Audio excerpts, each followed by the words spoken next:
He fell asleep in New Jersey before the bombs hit the ground. Broadcasting from a bomb shelter, he is the nuclear clown. Today, I'm going to talk about True Grit. Because not only do I have it, I also saw it.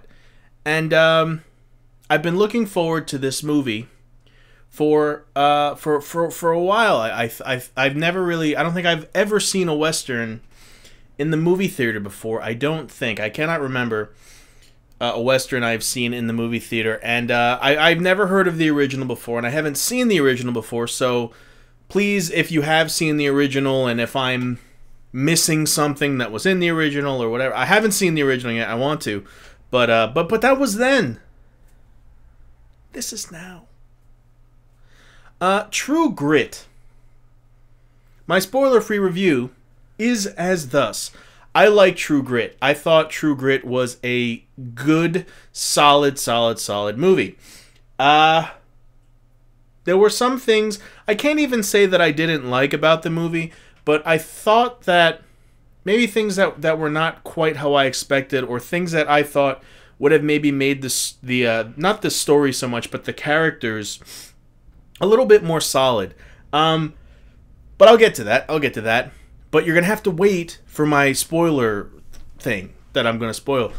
So my non-spoiler free review, True Grit is good. I liked it. I definitely liked it. Was it as good as I thought it was going to be? It was different than I expected. I can't really say I was disappointed because it was still good, but for my personal taste, I think there were some small tweaks they could have done to have really made me leap from I liked it to I really super duper liked it. Go out, see it now. So yeah, all in all, I don't want to seem like I'm coming down on the movie, but when I start talking about it, maybe it'll make more sense. So, spoiler free, check it out. Go see it. Go see it guns blazing, man. Just go see it. So, you know, if it's alright with you and the missus, maybe we can start spoiling things now. So I'm going to begin to spoil True Grit. I'm going to give you some true spoilers for True Grit. Where to start? Okay, I will begin by saying, the girl in this movie, I don't know her name. If I was an adult, I would have this stuff all prepared, but I don't. So, the young girl in this movie, the main character, is absolutely astonishing in this movie. And for me, I think that she completely blows anyone else off the screen. Jeff Bridges, Matt Damon, I thought that they paled in comparison to her performance. Not that they did poorly, but just that she did such a fantastic job. And when I saw the movie, and when I saw her and saw how she was acting, I immediately thought, she plays a 14-year-old girl in this movie. And I immediately thought, there's no way on earth that this girl is that young. She's got to be older. Because she's putting on such a phenomenal, fantastic performance. I looked on Wikipedia, and she's 14 fucking years old, man. You know what I was doing when I was 14? This! I was sitting down. I had more hair, and I had food in my mouth. She's good. She's real good. And actually, The thing I liked most about this movie, even more so than her performance, was how simple, straightforward, and genuine the movie is. The story is, her father is killed by a ne'er-do-well. She's a young girl, she's lost her father. She wants to get vengeance on the guy who killed her father, so she goes to try to find some bounty hunter, rugged, tough types to do it. What? That's it. That's the whole story. There's no twists. There's no stupid It turns out that the guy who killed her father is actually her father. There's no dumb, the Jeff Bridges doesn't betray her. Jeff Bridges doesn't sell her into prostitution and slavery. There's no stupid, let's fuck this up with dumbass complications, compli-fucking-cations. There's none of that. Let's just throw some stuff in. There's not, oh, this is too plain. We can't make a movie on a script this simple. And I think it's awesome that they didn't throw in a gay-ass plot twist or anything stupid like that. Because you do not need a complicated story to produce a good movie. As a matter of fact, I feel that movies that try to outsmart themselves and their audience end up being shitty movies. A lot of the complaints I have about movies are they don't need to be this complicated. The story doesn't need to be so formulaically laden with betrayals and unnecessary plot twists for the sake of, of false drama. If you have good storytellers and you have good characters and you have good performances, you don't need all that extra shit. And True Grit is the absolutely perfect example of this. Shit. It's good. It's very, very good. And I give it a lot of credit because it's one of the rare few movies where it's got a simple premise. It follows through on that premise. It doesn't try to throw any stupid-ass curves in your way. It tells its story. It's exactly what it is from start to finish. And that doesn't hamper the enjoyment at all because it's well done. It's well done, folks. I don't know about you, but I would rather hear a song that's verse, chorus, end, and have it be good and enjoy it than hear a 12-minute drum solo. Sure, it takes a whole lot of skill. Sure, it's, a lot of work to do. Sure, it's very technical and it's very complicated. But at the end of the day, not everything has to be that intensely complex, right? And True Grit is beautiful in its simplicity because it's competently done around the board. Now, I'm not saying that I'm saying that I'm stupid and I can't follow complicated movies. That's true. But there are movies that pull off complex plots and twists and turns, and they do it well. There's some. I haven't seen any recently, but I think a lot more times people who do movies try to throw it in for the sake of a change of pace. They do it for all the wrong reasons and not the most important reason, which is for the benefit of the movie, or the film, or the idea, or whatever the case may be. So True Grit, you have a very simple story, you have very strong performances, and the main character is astonishing. And actually, when I first saw trailers for this, and even watching it, she goes up to Jeff Bridges and says, you look like a man. I've heard you are a man of true grit. Will you go after my father? So And watching the previews, you think, oh, True Grit, because Jeff Bridges looks old and gnarly, and he's got an eye patch, which equals gritty. If I had an eye patch, I'd equal gritty. Well, fat and gritty, but fritty. But I'd equal it, is the main thing. But after watching this movie, I really think that... Now, maybe I'm wrong. Maybe the original goes a different way with this, and I will track down the original and find it and watch it. I will find you. And I will watch you. I don't know if it comes off kind of the same. I've read on Wikipedia that the stories are pretty much the same for the most part, with some changes here or there. What was I talking about again? Right, the title, True Grit. Right. You see, I've been doing this for a while. So you think, all right, well, True Grit, it's referring to Jeff Bridges because he's a grizzled gunfighter, and she is, she even says, referring to him, that he's a man of true grit in the film. But really, I think that True Grit the title is more about the girl than anyone else in the movie, because she even says when she's trying to coax Jeff Bridges, bribe him into finding the guy who killed her father, she says that her mother is overcome with grief and her other siblings are too young to do anything about it. So it's like she, even though she's only 14, which is like incomprehensible now, you know, like somebody that young taking on such a adult responsibility, she says it very matter-of-factly and very, you know, nobody else is going to do it, so I have to do it. That, to me, seems more like true grit than, you know, the grit of, like, an old, grizzled gunfighter. Not that that's false grit, but, you know, it's, I really think that, and I wonder if that was intentional. I'd ask somebody or look it up, but I'm lazy. So could you look it up and then tell me? I'd appreciate that.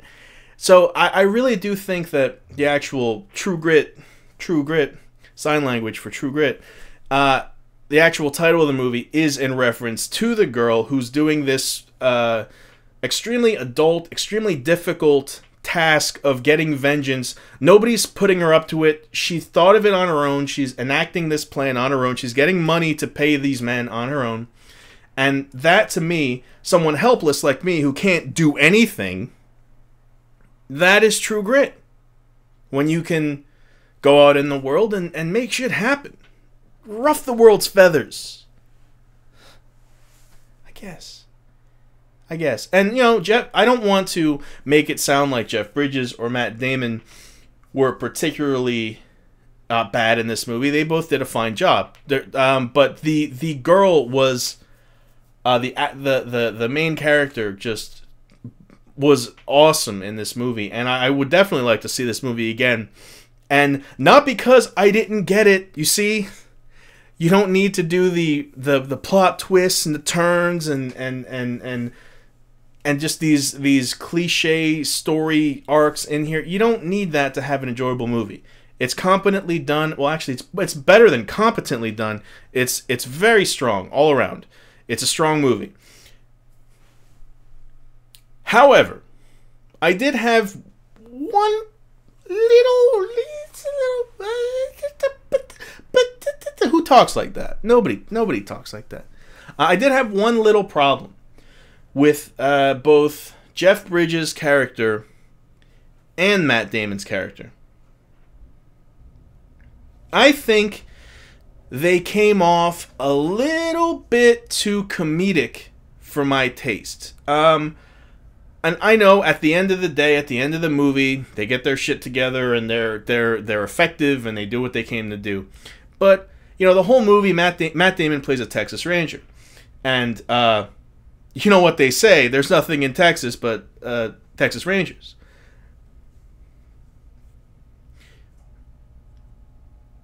And the whole movie, he's going on about how good Texas Rangers are, how brave they are, how awesome they are, how big their pants are, chaps.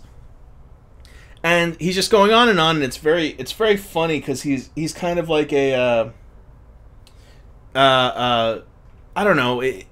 He's so idealistic about the Texas Rangers, and it is fun to watch.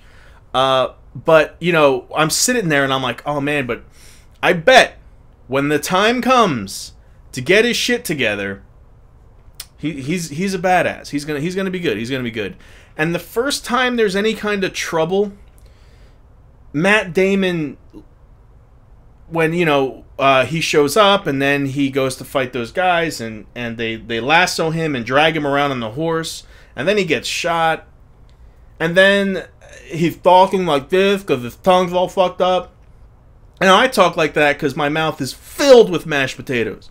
Filled to the brim. But I was sitting there and I kind of thought, in a movie like this, you could have a guy who's kind of like the Boy Scout going on and on about the glorious Texas Rangers and how tough they are and how good they are and all that shit. But it doesn't work if when the time comes, he's made to look foolish. You can make him look foolish talking all his stuff about, you know, oh, the snakes are asleep this time of year, and you know, like, just going on and on about how awesome his organization is. You can have him look foolish then, but you can't have him look foolish when the shit actually hits the fan. And I thought that for his first kind of action scene or whatever, the first time you ever really see the Texas Ranger do his shit, he ends up looking stupid. Not only does he end up, you know, being dragged around by the horse, getting shot, then he, you know, afterwards he's talking weird. It was a little bit too much. And I felt also the same with Jeff Bridges. You know, it's a very fine line to play the grizzled gunfighter who drinks all the fucking time, but isn't sad, pathetic, or a joke. For example, David Carradine. That's the Carradine. Right, David.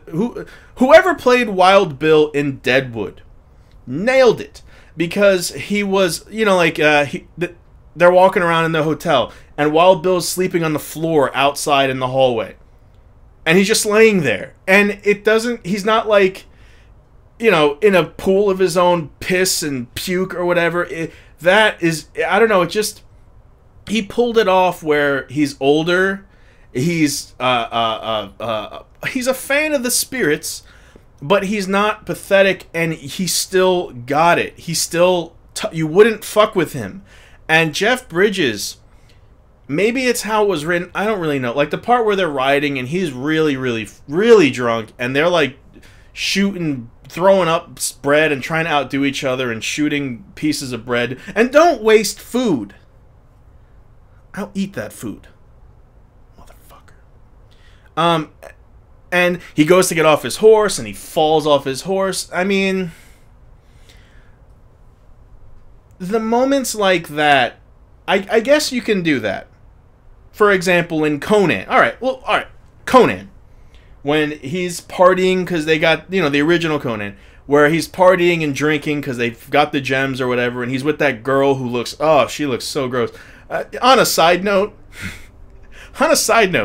Conan the Barbarian, the girl he ends up like hooking up with, doesn't she look like the singer from Spinal Tap? Seriously. Come on, Conan. I'd expect better from you. Conan's mom was hot though, before she got her head cut off. She was a kilf. Sumerian I'd like to you get what I'm saying, right?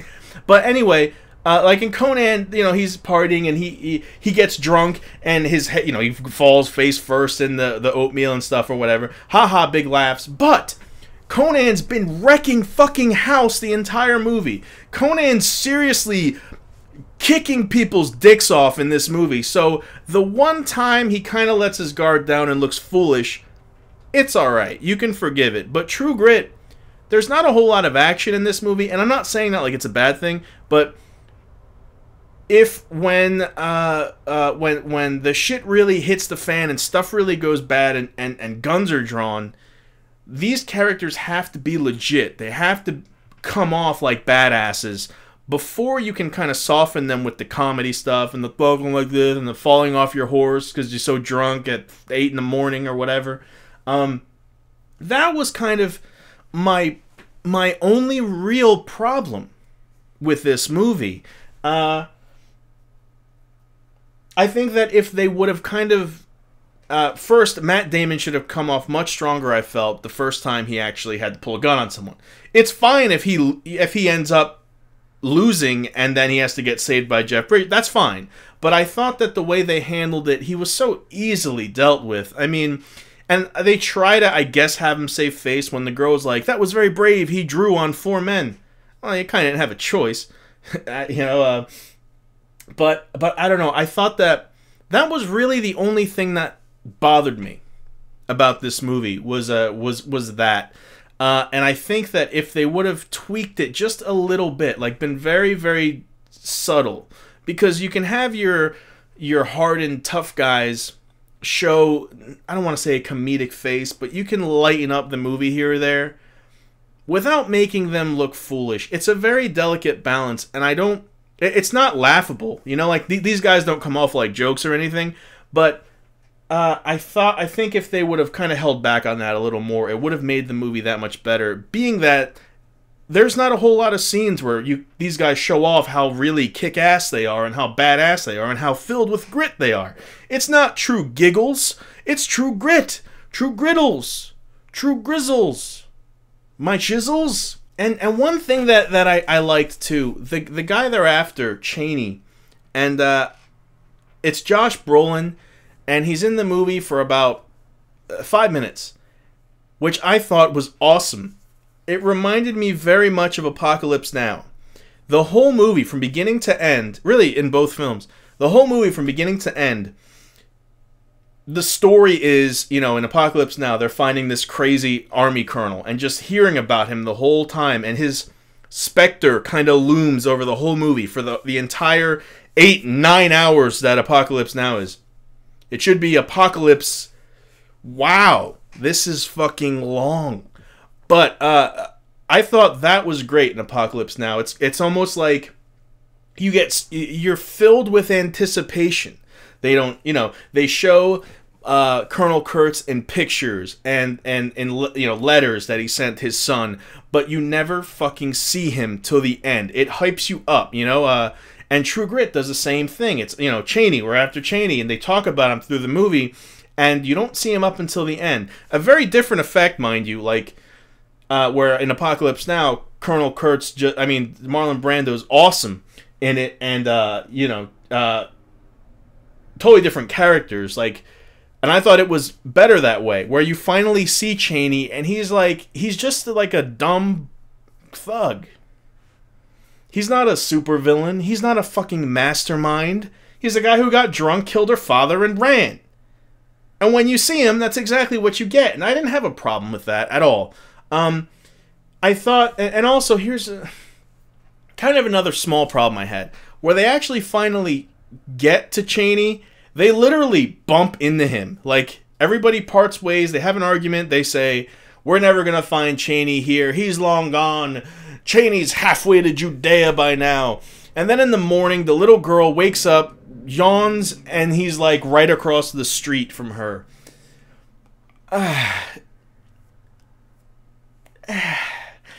I didn't like that too much. It sort of was like, oh, you know what? We got to kind of wrap this movie up. Just, she wakes up, she goes to get some water, and bang, she finds him. Not even 5 minutes from where they were camping. I thought that they could have kind of arrived to that point a little bit better through, I don't know, the skills of the trackers that are coming after him. Again, that would have been an opportunity to make these guys look like they have their shit together.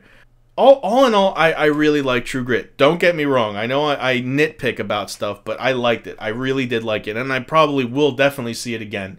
But it kind of makes me sad because with a few very, very, very small tweaks here or there, it could have went from I liked it to I really loved it. But, you know, hey, I'm happy that I got to see a movie that was good. And on a side note, I'm really glad that this wasn't in 3D. I was sitting in the movie theater thinking, oh, this is so refreshing. I don't have to watch this shit in 3D. I don't have to put on these stupid glasses. Well, I mean, I look sexy. I look sexy in the glasses. Don't get me wrong, ladies. Don't get me wrong about that, okay? When the glasses come on, the panties go off. Yeah. But I did like just being able to enjoy the big screen, the high def, all the colors and stuff. Oh, you know what? Oh, one last thing. Before I forget, I almost forgot. I didn't get the doctor guy with the bear head. He trades the body for the thing, and then he comes across them, and he's like, I'm a doctor. I got a bear on my head. You need bear head, doctor? No. Okay, see ya. And again, it was Jeff Bridges. You know, Jeff Bridges, and he's like, oh, I had him fire a warning shot if someone was following us. And you think, ha, Jeff Bridges is truly crafty. He's a crafty one.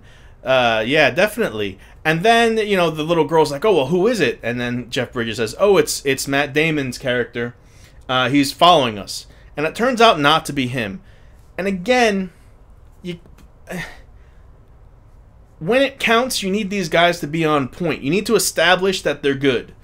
And then, like Conan, you can take a face plant in the oatmeal. I do it all the time. The kids love it.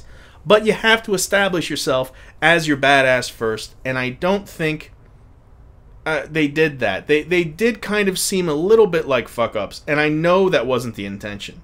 And I kind of wish they weren't so much. But again, good movie. True Grit is true good. True Grit is true north. The EverQuest spell.